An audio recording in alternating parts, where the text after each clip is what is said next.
네, 이제 본격적인 봄 이사철이 시작됩니다. 이사 중에 물건이 훼손되거나 분실되는 일도 상당히 자주 발생하죠. 어떻게 대처해야 하는지, 또 이사업체는 어떻게 골라야 하는지 오늘 자세히 알아보겠습니다. 김현우 소장님. 네. 일단 물건 파손이라든가 분실, 이 보상 규정 같은 거는 마련이 돼 있죠? 네, 있습니다. 소비자 기본법이라는 것에 따르면요. 네. 분쟁 당사자 간의 별도 합의가 없는 경우엔 공정위에서 마련된 소비자 분쟁 해결 기준의 감가상각 규정이라는 걸 따르게 돼 있습니다. 예. 그런데 문제는 이 감가상각 규정 때문에 소비자가 제대로 된 보호를 받지 못한다라는 건데요. 네. 사례를 하나 들어보겠습니다.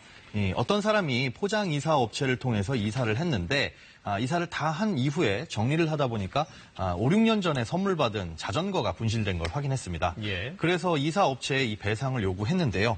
결국 이분은 배상을 받지 못했습니다. 바로 감가상각 규정 때문인데 5년이 지난 물건이기 때문에 잔존 가치가 없다는 게 이유였습니다. 감가상각비 이 산출 기준을 보면요. 품질 보증서에 표시된 부품 보유 기간이라고 되어 있는데요. 아무리 내가 잘 관리하고 멀쩡히 사용하고 있다라고 하더라도 이 기간이 지나가게 되면 결국엔 보상을 받을 수 없습니다. 이 때문에 현실과 좀 동떨어진 규정이라는 지적이 계속 이어져 오고 있습니다. 그래서는 분쟁 기준이란 것만 믿고 있을 수는 없겠네요. 네, 맞습니다. 아직까지 안타깝게도 방법은 소비자가 좀 똑똑해지는 수밖에는 없습니다. 네. 먼저 피해가 발생하면 즉시 입증 자료를 확보를 해야 되는데요. 이사 당일 이사 작업 인부가 보는 앞에서 파손과 훼손이 있는지 확인하시고 원래부터 망가져 있었다 이렇게 주장할 수 있으니까 동영상이라든가 사진을 찍어두는 게 좋습니다. 또 고가의 물건이나 파손의 위험이 있는 물건들은 이사 전에 미리 제대로 된 사진을 찍어두시는 게 좋고요. 만약에 피해가 있을 경우엔 피해 사실 확인서를 요구하고 당일날 발급을 받으시는 게 좋습니다. 그런데 분실은 없어지면 사실 증명하기가 어려우니까요. 계약서상에 이걸 써두는 것도 한 가지 방법이고요. 네. 또 이런 청구권은 14일 이후가 되면 소멸되니까 반드시 2주 이내에는 무조건 이의 제기를 하셔야 됩니다. 그리고 이런 경우도 있어요.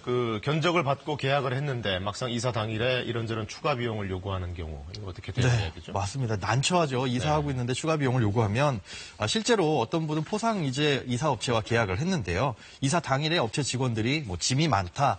추가로 차량이나 인부가 더 필요하다면서 30만 원을 더 요구했습니다. 여기까지는 좀 괜찮은데 네. 완전 포장 이사라고 했던 이 계약서상엔 달리 주방용품은 남자가 할 수 없다면서 결국에는 이제 철수를 해버렸습니다. 이러다 보니까 당일 다른 업체와 계약을 하게 됐는데 결국엔 기존 대금의 3배를 내고 이사를 해야 됐습니다. 이런 경우에는 약관에 따라서 보호를 받을 수가 있는데요.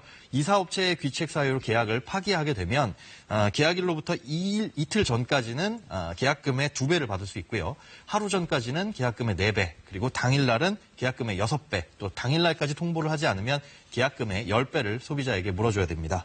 만약에 이렇게 해결이 어렵다고 한다면 국번 없이 1372번으로 전화하시면 전문 상담사와 통화를 하실 수가 있습니다. 오죽하면 이사업체 고르는 게 복불복이다 이런 얘기도 있는데 네. 좀 현명하게 잘 고를 수 있는 방법이 없을까요?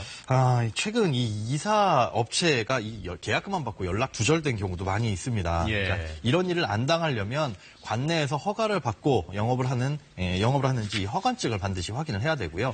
또 적재물 배상 책임보험이라는 것에 가입되어 있는지도 확인을 해야 됩니다. 이렇게 보험에 가입되어 있다고 한다면 만약에 이 피해가 발생할 경우에는 적극적으로 대응을 할 수 있기 때문인데요. 그렇다면 도대체 그런 사실을 어디 가서 어떻게 확인을 해야 되냐? 국토교통부에서 이사 관련 종합 정보를 조회할 수 있는 사이트를 운영 중에 있습니다. 예. 허가이사라는 곳인데요.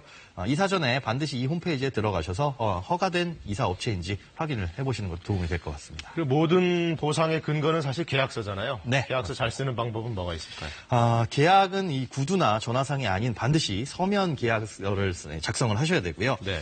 계약 전에 미리 방문 견적을 받아두시는 게 좋습니다. 그래서 현장 직원들과 함께 이 양과 주요 물품 어느 정도 되는지 확인을 해두시는 게 좋고 또 고가품이나 골동품이 있는 경우에는 이 역시 업체와 물건 상태를 미리 확인 받아두시는 게 좋습니다. 또 무료로 방문 견적을 해주시는 곳들도 많이 있으니까요. 최소한 2-3군데 정도는 비교 선택을 해보시는 게 좋고 또 계약서상에는 운반 차량이라든가 인부 또 추가 요금과 식대 이런 것들은 물론이고요.